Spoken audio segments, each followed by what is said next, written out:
Buenos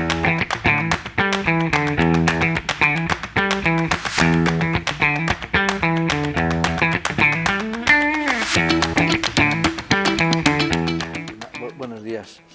Hoy nos encontramos en el Instituto de Ciencias Fotónicas, conocido como el ICFO, que fue fundado por el Gobierno de Cataluña y la Universidad Politécnica de Cataluña. Estos dos organismos son miembros de su patronato junto con las fundaciones CELEX y Mir Puig, entidades filantrópicas que han desempeñado un papel fundamental en el avance del Instituto desde 2007.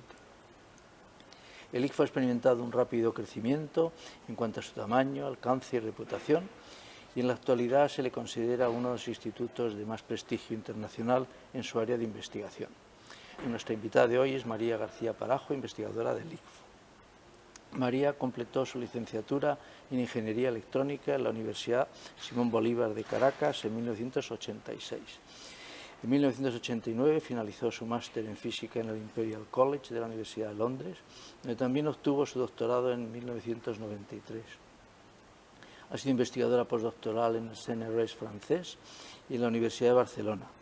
En 1995 se trasladó a la Universidad de Twente en los Países Bajos, donde ha ocupado diversas posiciones, incluyendo investigadora, profesora adjunta y profesora asociada en el grupo de óptica aplicada del Instituto de Nanotecnología. En 2005 se incorporó como profesora de investigación ICREA e investigadora principal al grupo de bio-nanofotónica del ICFO en Barcelona.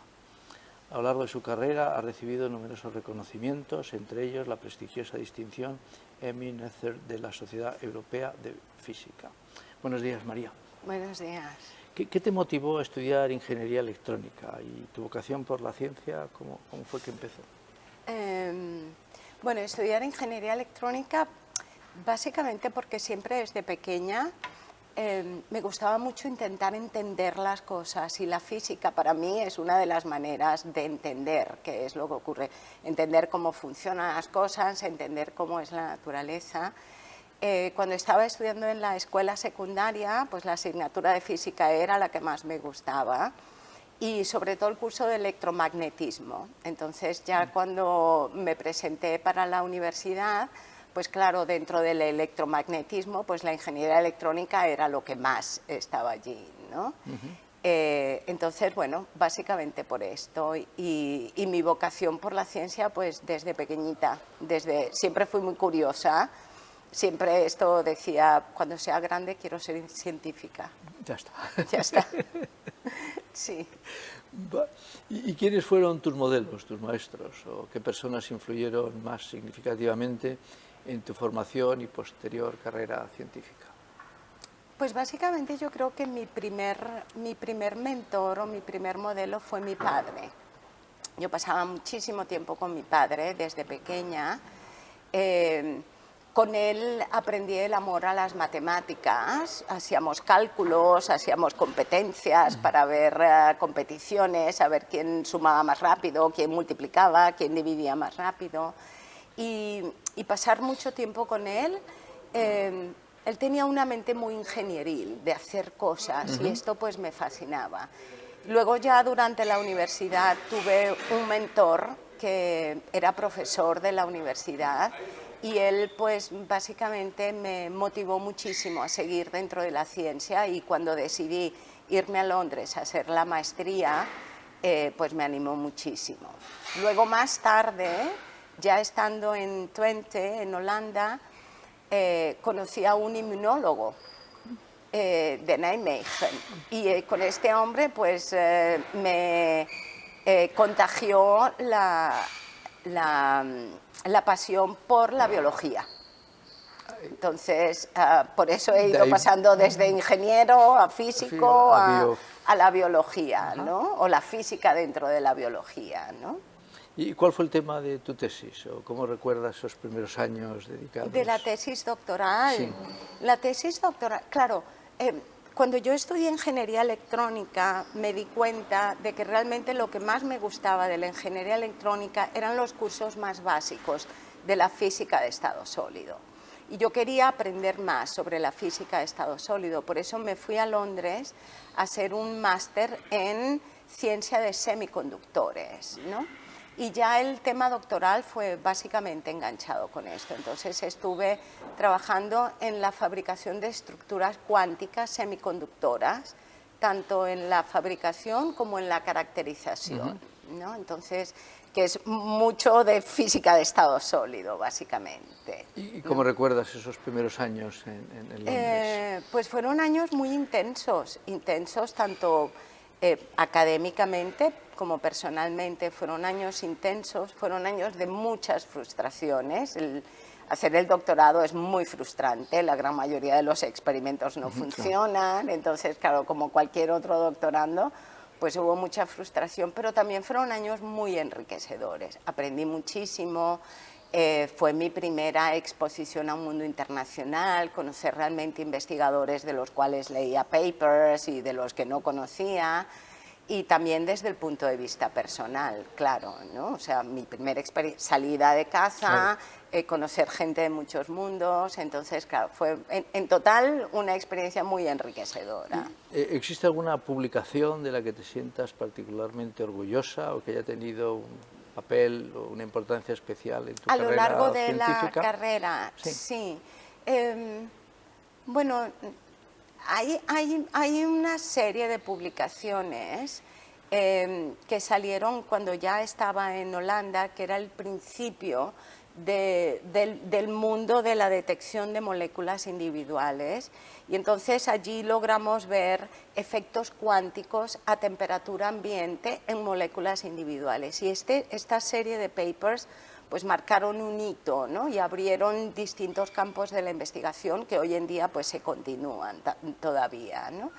Y ya luego yo creo que otro paper que marcó esto fue cuando trabajando con biomoléculas, que es una molécula autofluorescente que se utiliza mucho, que la utilizan mucho los biólogos, donde básicamente estudiamos y caracterizamos las propiedades fotofísicas de esta molécula, ¿no? Entonces, claro, a pesar de ser una biomolécula, pues también exhibe estos patrones cuánticos, ¿no? Y me acercó un poco al mundo de la biología, ¿no? Entonces, yo creo que estas fueron como las dos primeras series de publicaciones, ¿no? Y luego, tras una década en la Universidad de Twente, en los Países Bajos, en 2005 decidiste regresar a Barcelona, donde ya habías anteriormente estado un par de años, en este caso como profesora de investigación del programa ICREA, para liderar tu propio grupo de investigación en biofotónica. ¿Qué te motivó a tomar esta decisión? Bueno, varias razones. Yo creo que bueno, un evento, y esto fue, coincidí en una conferencia europea de un proyecto europeo, pues con un grupo de investigadores catalanes, y allí, claro, allí me enteré de que el sistema catalán estaba invirtiendo, comenzaba a invertir de una manera seria recursos para la creación de distintos tipos de institutos de investigación, ¿no? Entonces estos institutos se estaban creando y había cabida tanto para mi pareja, que también es investigador científico, y para mí vimos estas oportunidades, y además era algo que es muy atractivo, ¿no? Algo que se está creando, en donde realmente puedes contribuir en la creación y en esta pendiente ascendente, ¿no? Entonces esto influyó, y lo otro era que, claro, yo ya en ese momento quería hacer una transición más a la biología. Pero claro, estaba en un entorno que era un entorno muy físico, y yo, siendo física, no sabía nada de biología, tenía la curiosidad, ¿no? Entonces dije, bueno, pues me gustaría un poco moverme más hacia la biología, siendo física, pero intentar entender desde un punto de vista físico, contribuir desde un punto de vista físico a entender problemas biológicos, y esto pues me motivó porque la posición que tenía aquí era justamente esta, ¿no? Bien, y poco tiempo después de tu incorporación a la LICFO, en 2012 conseguiste un proyecto del Human Frontier Science Program, uno de los programas de financiación de la investigación más competitivos a nivel internacional. Este programa apoya a científicos que se dedican a disciplinas más allá de las convencionales en ciencias de la vida, como es la física, ingeniería o biología computacional, para llevar a cabo proyectos de investigación básica, internacionales e interdisciplinares. ¿Podrías hacer una breve descripción del tema de tu proyecto, quiénes fueron tus colegas y cómo ha influido en tu posterior carrera? Sí, la verdad es que fue un proyecto muy bonito que todavía continuamos en colaboración, a pesar de que este proyecto ya terminó hace tiempo, en el área de la mecanobiología. Esta es una nueva área de investigación que es tremendamente interdisciplinar y básicamente hay una pregunta que es muy básica allí, es intentar entender cuál es el efecto de las fuerzas mecánicas en lo que es la biología, la respuesta celular, ¿no? Entonces, claro, siendo tan interdisciplinar, pues nosotros básicamente nos enfocamos a tres partes de la mecanobiología, o sea, cómo las moléculas en la membrana celular son capaces de recibir respuesta mecánica, de sensar el entorno mecánico, cómo las células traducen esta información mecánica en señalización química y cómo esto finalmente se traduce en una respuesta celular. Claro, esto es un tema muy grande, y teníamos que enfocarlo. Entonces, claro, mi relación con los inmunólogos y esta pasión por la inmunología, y claro, en la inmunología el estímulo mecánico es primordial. Entonces, claro, en cuanto a colaboradores, pues uno de nuestros colaboradores es un investigador, el director del Centro Nacional de Biología Celular en Bangalore, en la India, una investigadora que es la actual jefe del departamento de inmunología en Nijmegen, en el hospital médico, bueno, no recuerdo ahora cómo sería la traducción en castellano, en Nijmegen, y luego una biofísica en la Universidad de New Mexico, que entonces complementamos nuestras técnicas. Entonces, claro, es un proyecto donde abarcamos biología celular fundamental, inmunología, biofísica y técnicas punteras para no solamente actuación mecánica, sino para también leer, interpretar la respuesta mecánica, ¿no? Entonces, un proyecto muy lindo. Sí. Y posteriormente, en el 2017, obtuviste una beca llamada avanzada del Consejo Europeo de Investigación, lo conocido como las Advanced ERC Grants, por sus siglas en inglés, ¿no? Estas becas son altamente competitivas y prestigiosas, destinadas a investigadores excepcionales en Europa. ¿Cuál fue el tema de esta investigación?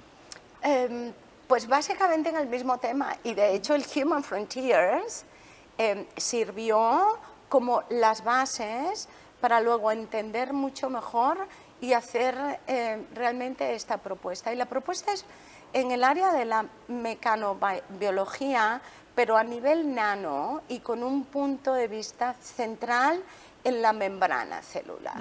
O sea, las células tienen la membrana celular y la membrana celular es capaz, bueno, conecta el exterior con el interior de la célula, pero también es donde toda la información es procesada y luego se transmite. Claro, recibe estos estímulos mecánicos.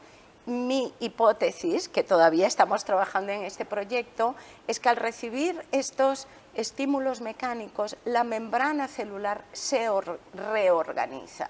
Independientemente de que el receptor directamente sense el estímulo mecánico o de manera indirecta, la membrana celular se organiza y esto de alguna manera tiene que también afectar todo lo que es los canales de señalización y la respuesta mecánica, ¿no? Entonces es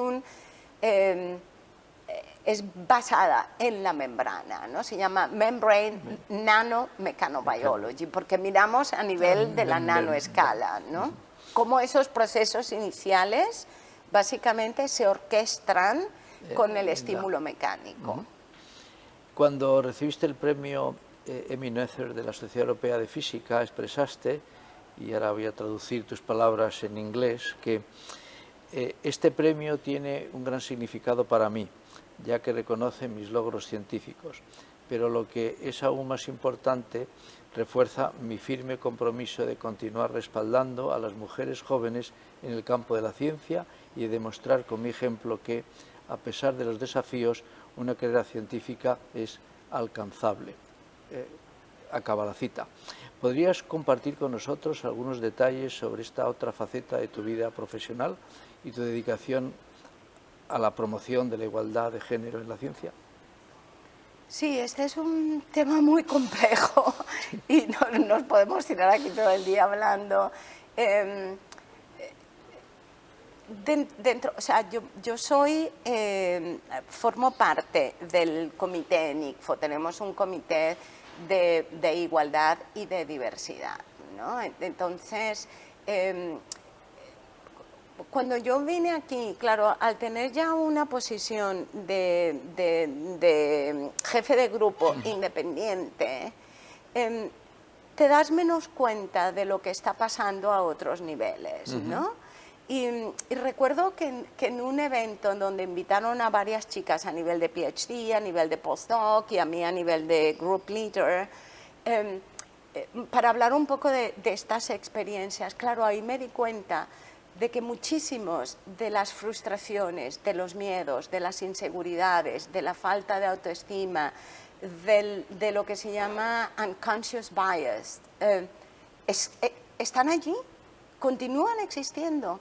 Y estas chicas jóvenes siguen teniendo, o sea, me sonó mucho con mi juventud, ¿no? Con las cosas con las que tuve que pasar. Entonces, fue así como una revelación y me involucré muchísimo en todo esto. Entonces, me parece que el mentoring es muy importante, hacer de mentor, hablar con estas chicas jóvenes, intentar que se impongan patrones de conductas, de respeto, de igualdad, a nivel de estimular mucho el autoestima, ¿no? Y también lo otro es que, claro, el mundo de la investigación, pero sobre todo el mundo de la física, es un mundo muy masculinizado. Sí. Las reglas están hechas por los hombres, los científicos, pero hombres. La manera de trabajar, la manera de interactuar es muy masculinizado y es un mundo hostil para las chicas, para las mujeres. Entonces, hay que cambiar esto. Claro, cambiar esto hay que cambiarlo a muchos niveles, ¿no?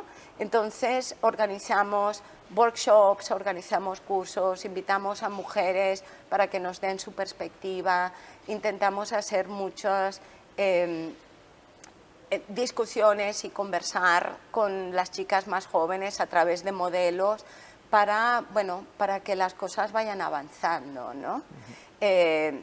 Presionar a niveles más altos para que el sistema cambie y para que sea más igualitario. Cuando vas incorporando más mujeres, el sistema, la manera, el ambiente va cambiando también. Sí. Entonces, es un proceso a muchos niveles, ¿no? Sí, eso posiblemente en otras áreas, como más en la biología molecular, celular, ahí ya se produjo antes este cambio de estar muy masculinizado. Yo creo que al entrar un gran número de mujeres, eso ha sido muy importante para... Claro, pero física, ingeniería... En la física y la ingeniería falta mucho todavía, ¿no? Entonces, ahí es donde yo creo que hay que trabajar de manera más intensa, ¿no? Sí, lo que llaman las carreras STEM, ¿no? Claro, exactamente, ¿no? Los escalones, y los escalones se van haciendo cada vez más altos, ¿no? Para ir pasando, ¿no? Entonces es un problema complejo, pero me parece que es muy importante. Además, animar, ¿no? Hay otro factor que, claro, desde el punto de vista biológico somos distintas. La maternidad es, por ejemplo, algo que para a muchas mujeres, sobre todo porque, claro, se presenta la disyuntiva de que en la misma edad en donde vas a ser tu paso ascendente en la carrera, también es el momento donde biológicamente eres más productiva, ¿no? Claro, conciliar la maternidad con el trabajo es difícil, es un reto, pero se puede conseguir. Y yo creo que eso es lo que hay que transmitirlo. Lo has hecho perfectamente. Cambiando de tema, ¿cuáles consideras que son los principales retos en la investigación en biofísica y nanobiofísica, o en tu opinión? Hay retos en los próximos, yo creo que 10, 15 años, y yo creo que van altamente motivados por los avances también en la biología celular, ¿no? Entonces, la biología celular está avanzando hoy en día a entender procesos biológicos, pero más a un nivel completo. O sea, no es la célula aislada, no es la célula en un substrato, es la célula dentro de su entorno tridimensional, y además los procesos biológicos son dinámicos, con lo cual el tiempo también, ¿no? La escala temporal también es importante. Entonces tenemos 4 escalas, 3 escalas de espacio, 3D, más la escala temporal. Allí es donde se está moviendo la biología celular, porque además estará más cerca del entorno fisiológico y de las enfermedades. Como físicos, nuestro papel es contribuir a esto. ¿Cómo contribuiremos nosotros? Pues la generación de nuevas tecnologías, la microscopía, y dentro de mi campo, de la fotónica. Claro, tenemos que ser capaces de generar técnicas que sean capaces de mirar moléculas individuales, de poder entender el entorno a estas escalas tan pequeñas, pero dentro de este proceso multiescalar, ¿no? Esto es un gran reto. Y, claro, necesitamos también modelos teóricos, modelos computacionales que sean capaces de entender toda esta complejidad, ¿no? Entonces estamos pasando de algo que está aislado, algo que está sobre un substrato, a un mundo completamente distinto. Las tecnologías, los modelos teóricos, los modelos computacionales, Artificial Intelligence va a jugar desde luego un papel muy importante en los próximos años al entendimiento de esto, ¿no? Porque además la biología celular sigue siendo muy descriptiva. Sí. Y la interdisciplinaridad aquí, o sea, el unir la biología celular más de mucha calidad, pero más clásica, con la física, es... Sí, bueno, esto está empezando a cambiar, ¿eh? O sea, ya estamos, en estos momentos, yo creo que ya podemos hablar de la biología celular cuantitativa. Ya hoy en día nos sirve poner una imagen o poner un Western blot o poner esto. No, hay una tendencia hoy en día a hacer y a entender esto de manera mucho más cuantitativa. Entonces, claro, esto requiere técnicas que te permitan cuantificar, y necesitas también la parte física, la parte de modelaje para poder entender esto, ¿no? Esto está pasando ahora. En los próximos 10, 15 años que vamos a ver que esto va a incrementar en cuanto a complejidad. Y desde el punto de vista de los físicos, tenemos que estar a la altura de los nuevos retos de la biología, ¿no? Pues hemos llegado al final de mis preguntas, María. ¿Te gustaría agregar algo más a nuestra conversación? Básicamente, ¿no? Encantadísima de que hayamos podido hablar. Me hubiese gustado tener más tiempo para poder hablar para poder estimular a las chicas jóvenes. Yo creo que tienen que, cada vez más existen modelos, existen mentores, existen donde uno se puede mirar y decir, bueno, podemos llegar allí, ¿no? Yo creo que es importante que haya esta conciencia y seguir en el proceso de hacer cambios. Los cambios son lentos y cada cambio es pequeño, pero cada cambio que podamos hacer es un cambio que es importante, ¿no? Empezando por las niñas más jóvenes. Sí, yo creo que la idea de los modelos es muy importante, Sí. ver que uno se puede reflejar en un modelo distante.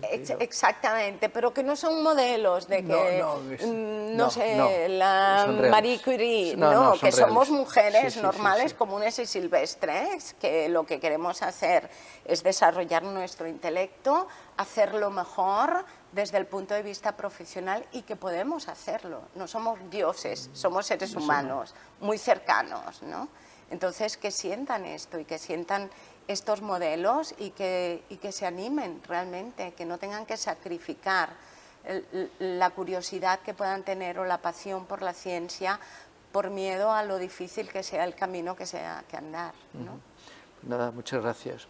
María, bueno, como digo otras veces, esta grabación se emitirá en directo a través de la Fundación de Ciencias de la Salud, de su canal, y también una parte de la conversación la emitiremos con otras el día 8 de marzo del año que viene, coincidiendo con el Día de la Mujer. Muchas gracias. Muchas gracias.